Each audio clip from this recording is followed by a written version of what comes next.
comebacks. We're talking Mason Mount. We're talking Marcus Rashford. We're also talking the pylon of Anthony. Could Xerxes be heading off? We'll be talking about Nipan as well.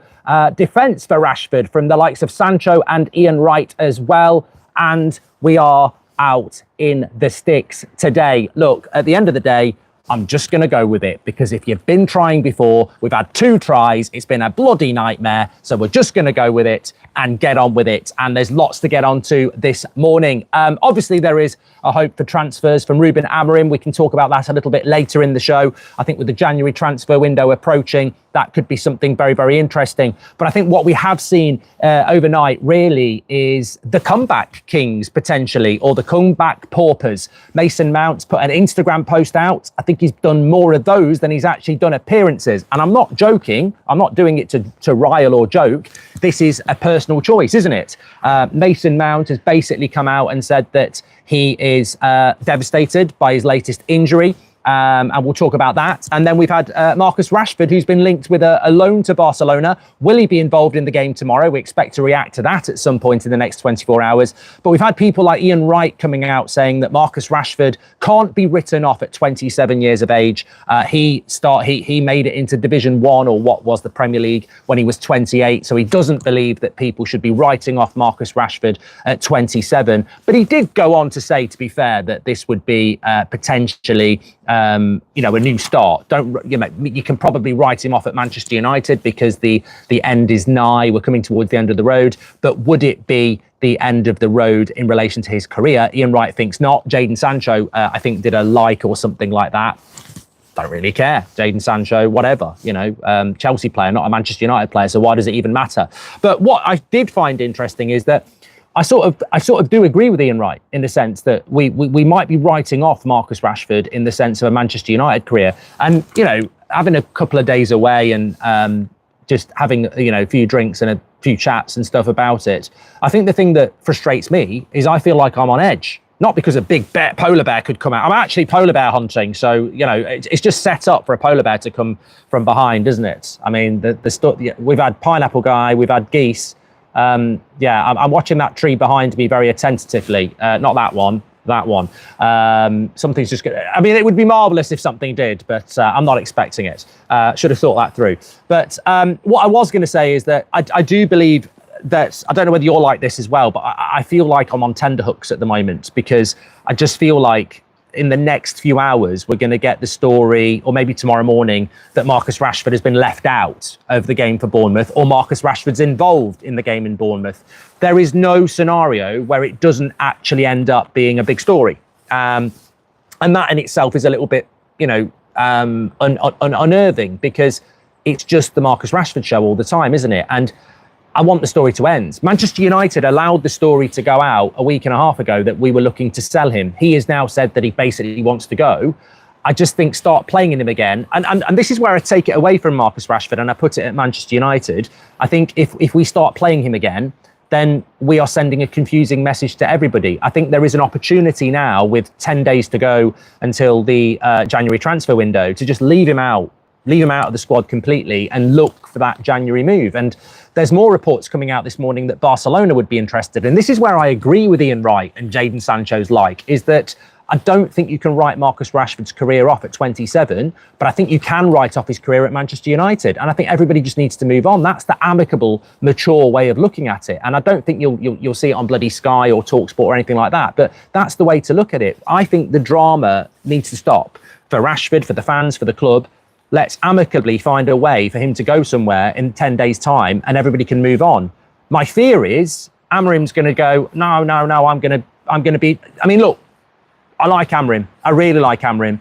But when you look at Ten Hag, he did this. I can be the guy to get Marcus Rashford playing well again. And he wasn't. And I just think we just need to move on in relation to that. So I do agree with Ian Wright when he says you can't be writing Rashford off. But he did go on to say in relation to going elsewhere, and I think that is essentially where we need to go. As for Barcelona being interested, why would you not be interested? I mean, why would you not be interested in a loan deal in January for Marcus Rashford? I don't get why you wouldn't be. It makes no sense at all. Somebody just said they've seen somebody behind that tree. Right, let's go and have a look. I think I can do this. Goldbridge investigates. We've got to be a bit careful of the internet. There's bushes here, but we can have a wander. Internet might go, but we'll come back. Oh, it's all right. We're not going to fall. We're not going to fall. Probably not the best thing to do, but there we go. There's the tree. There's nothing behind it. We hope. I'll get poked in the eye if I'm not too careful. But smash a like on the video. It took a lot of effort to get back. There's a bird box there. And now I'm wondering how I can get back. But that hill was a bit steeper than I thought. Talking about coming back, so what's going to be easier to get up this hill than it is for Mason Mount to come back. Did you see his Instagram post? Basically saying that he is devastated. Devastated. I come back in a different way, really. He is absolutely devastated around the injury. And he's been quite honest about that. And what he's basically saying is that Manchester United fans might not know a lot about him, but he will be back and he will be available. And, you know, the best is yet to come. Reece James has got involved because he's injury prone. It's almost like, where's Luke Shaw, Darren Anderton and other injury prone people. But I think that, look, I don't want to be harsh on this, but you know I'm going to be. I think with regards to Mason Mount, the Instagram post is absolutely fine. I've seen a few people criticise it. The Instagram post is absolutely fine in the sense that, yes, you know, you're devastated.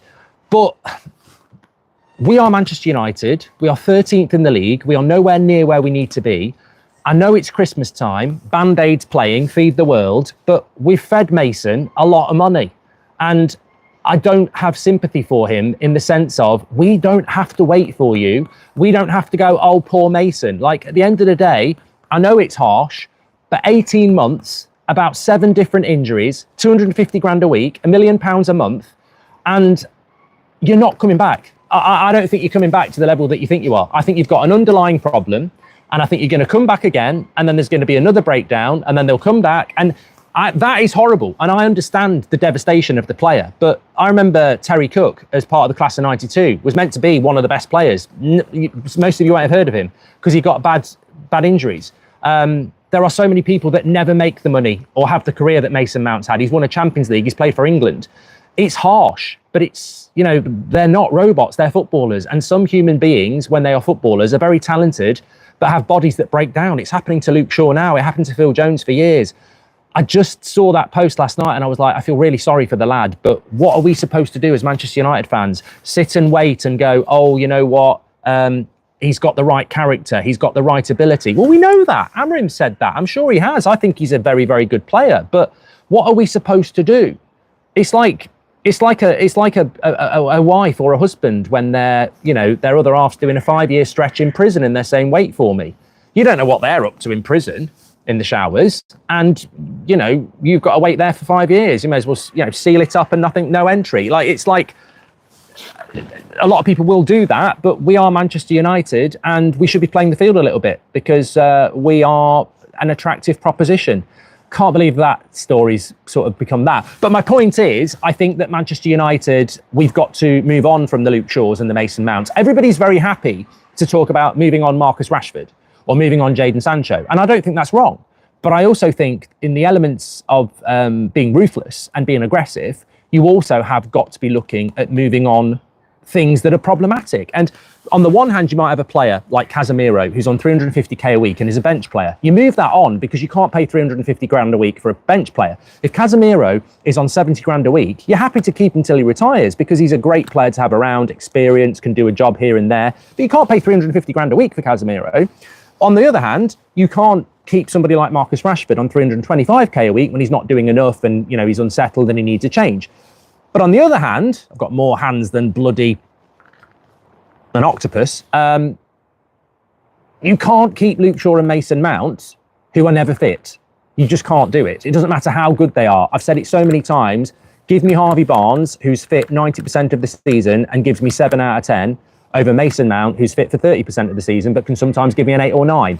Availability is the best ability, as we've said so many times. So, look, I haven't got a problem, and it wouldn't matter if I did have a problem with Mason Mount's post saying he's devastated. But what purpose does it serve other than for him to say, I feel devastated, which we could see anyway? I think it's all about, you know, give me a chance, give me another chance, give me another chance. And look, I personally hope he can get back. I hope he can be a really important player. But personally, I think I've sort of given up on Mason Mount and Luke Shaw. Very, very good players, but I can't keep going through this. I said this at the start of the season about both players. They've got to stay fit till Christmas. I think Mount's had 4 injuries since that point. Luke Shaw didn't come back until nearly Christmas and then got injured again. So how do you focus on those sort of players? Another player that could be, I mean, look, again, Tuttosport in Italy talking about Xerxes. Where do you stand on Xerxes? There's a lot for you to get in the comments on, and there's a lot of people putting comments in. Thank you very much. We've had a couple of super chats, which I can actually, I don't know what it's doing here. I'll come back to those in a minute. Can we get them on the screen? Yeah, it's playing up a little bit, but we are live. I will sort this out for later. I think in regards to the Xerxes story, just before we, just talking about injury, by the way, I don't want this to be about, Goldbridge is being harsh on Mason Mount, Luke Shaw, Casemiro. Can I just say, Lindelof, I saw this from Simon Stone. Victor Lindelof hasn't started a Premier League game. The last time he started a Premier League game for Manchester United was March, according to Simon Stone. That wasn't a Premier League game on Thursday. That was a Carabao Cup game. He's injured again. I mean, he's out of contract in the summer. If I ever hear the words, let's give Lindelof a new contract, again, this is all about ruthlessness. If Victor Lindelof was available every single week as a backup centre-back, you'd probably go, well, you know, maybe let's keep him, maybe not. But, I mean, come on, this is just ruthlessness in a bottle. Drink it, you know, easy. I also want to talk to you about Xerxes. Just as well, this Anthony stuff. I mean, look, I've said this for a long time. I don't know what it is with the media, but they don't like Anthony. Now, I like Troy Deeney does Team of the Week on the BBC. I've met Troy Deeney a couple of times on the Ben Foster fill-in. I like Troy Deeney. I think he's probably one of the better ex-player pundits because he's just quite raw. You know, you never know what he's going to say. I think he's quite good. But it doesn't mean everything he says is good. And I saw this, he was on about Rashford, saying get rid of Rashford, which is fine. But then on Anthony, he was sort of like, they need to get rid of him as well, like almost give him away for free. When he went off on Thursday, you know, the team just suddenly started playing better, almost like they got rid of him. He doesn't run, he doesn't pass. And I just wanted to say, look, we've got a lot of bad players, but there is something in the British media about Anthony that has never sat quite right with me. Now, it might sound a bit funny because on Anthony, I'm going to say this. For 2 years, I was really excited. I wanted him to do well. I've given up on Anthony. You know, in the elements, in the era of ruthlessness, I've given up on Anthony. I want Manchester United to move on from Anthony. But that's a technical thing. I just think, like previous players, maybe Memphis Depay, etc., you come to Manchester United, load of hype from the Eredivisie, and it doesn't quite work out. And I think that's what's happened with Anthony. So I don't like this whole, he's useless, he's shit, you know, the team don't respect him and all this, that and the other, because we don't really tend to treat players like that. And I don't think it's fair for the media to do it. Technically, I think he's lacking. That's my stance. But I think there's always been a bit of a pile-on, and I don't like it. I think as fans, we can overreact at times. I do it. But I think in the cold light of day, what's Anthony done that's any worse than a load of other people? I mean, he hasn't lived up to his transfer fee, but I do think that the people go over the top. Like, I think there's a venom towards Anthony in the media, and I think it goes back to that, you know, fidget spinner thing. And look, we probably do need to part ways with Anthony, but for me, he's not in our top 5 problems. And for me, it comes down to technical ability. And I heard Amorim talking about him yesterday, and he basically said, look, you know, he just needs to work harder on a few things. But we'll be moving him on. Like, we will be moving him on. But I do sometimes think that they go a little bit over the top in the media. I want to talk about the January transfer window and potential players coming in, but let's just quickly talk about Xerxes, because yet another story has come out in the from Italy in relation to Serie A and Juventus this time, and apparently his agent is going to be holding talks with Manchester United in the next few days. And I just thought, you know what, we'll bring this into the morning show because you just never know with Man United what might happen. But I mean, Xerxes scored on Thursday night, and I think he's a massive work in progress, but I think he was always a massive work in progress. And I look at the way that Manchester United are this season, and I just think that, you know, is some of this It's just a thought. Is some of this actually not coming from Manchester United? Is some of this actually coming from the agent and, you know, his lack of game time? Because the intensity of these stories around Xerxes, for me, I find preposterous, because he's only just come to the football club. There's obviously, you can fight against fan opinion and you can fight against the media and say, look, typical idiots, look at what they were saying about Agate and De Ligt and look at how they've settled in. We're Manchester United, it takes time to settle in. Look at Vidic, look at Evra. But I think when you look at Xerxes, like, I think a lot of people are willing to be patient and see what happens. But we continually get these stories and they continually come from Italy. And it just got me thinking this morning, is this actually agent-led? Is the agent sort of like, this is not working the way it should have done for Xerxes? There's a lot of interest in Italy. Man United got him quite cheap. I could probably get that money back for Man United and another big signing on fee for me. I might be miles off, but I just think that the Xerxes story keeps popping up every 2 weeks. It's always the same story. The agent's going to talk to Man United about game time. There's a lot of interest from Italy. And I just think from Man United's point of view, why would we be pushing this? Why would Xerxes be pushing this? Is it the agent pushing this in the sense that, you know, they're looking at, oh, he's not going as well as I wanted it to. There's a little bit more money I can get. Hello. Why don't you could have done something really funny and gone right the way around and come behind the trees in the background. Might be a couple of visitors in a minute. So yeah, I think with Xerxes, that's probably the way. We'll have to just wait and see. I mean, I don't think there's any appetite from Manchester United to remove Joshua Xerxes at the moment. I don't think that will be the case at all. Talking of the January transfer window, though, I think it's going to get quite interesting. A few people have been messaging me about Nipan, because obviously there are people out there who make out that they're in the know and that they know Man United's transfer window. And it amazes me that people still keep listening to these people, whether it's Discords, whether it's Twitter, etc. They were completely wrong, as was I, going into the summer transfer window. And I think that's been one of the most invigorating, exciting things to happen to this fan base in years. Nobody knows what we're going to do in the transfer window. And yet people are still telling people what's going to happen. So I've had a few people messaging me saying, well, I've heard from such and such that Nipan is not on the agenda for Manchester United. Are we signing Nipan because you've said watch this space? And the honest answer is Manchester United have made representations to Nipan over the last few months. But we've got a new manager now. And if the new manager doesn't want Nipan, we won't go for Nipan. And if Nipan doesn't want to come to Manchester United and he wants to go somewhere else, he might go elsewhere. So I'm not going to sit here and say he's coming to Manchester United.